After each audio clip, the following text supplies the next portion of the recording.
এখন আমরা ব্যাটারিগুলো কানেকশন করে নিব। তো এখানে যেহেতু দুইটা করে ব্যাটারি ব্যবহার করব আমি, বিএমএসে লাগাতে গেলে আমাদের দুইটা করে ব্যাটারি আগে কানেকশন করে নিতে হবে, সেজন্য আমি দুইটা করে ব্যাটারি একসঙ্গে করে নিব।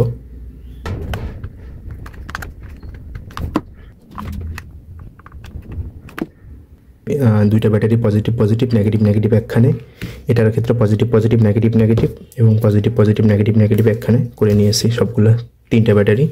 এখন আমার যে বিএমএস রয়েছে এই বিএমএসের সঙ্গে আমি কানেকশন করব। তো এটার ডায়াগ্রামটা আমি দিয়ে দিব ভিডিওর মধ্যে এবং আমি কানেকশন করে দেখাচ্ছি, আপনারা দেখুন। তো তার আগে একটু বলে নিই, সেটা হলো এখানে দেখতে পাচ্ছেন বিএমএসটার ক্ষেত্রে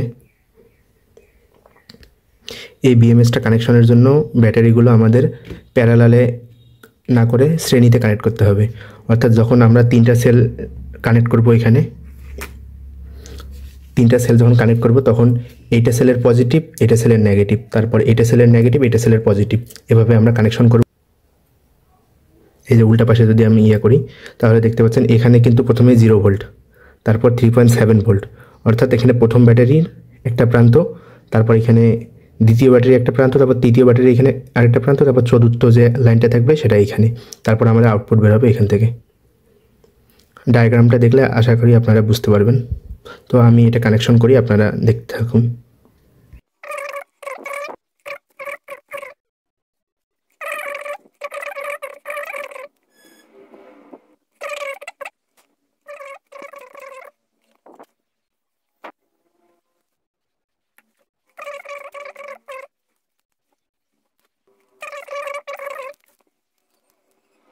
এই হলো ফাইনাল কানেকশন এবং এখান থেকে আমাদের আউটপুট বের হবে।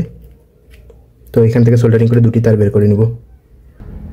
তো এটা হলো আমার সম্পূর্ণ ব্যাটারি প্যাক, এখানে ব্যাটারি প্যাকটি সম্পূর্ণ তৈরি হয়ে গেছে এবং এটা হলো আমার সর্বশেষ আউটপুট, যেখান থেকে আমি 12 ভোল্ট পাবো এবং এটার যে ডায়াগ্রামটি রয়েছে সেটি আমি ভিডিওর মধ্যে আবার দিয়ে দিচ্ছি, আপনারা ডায়াগ্রামটি দেখে ব্যাটারি কানেকশনটি করে নেবেন।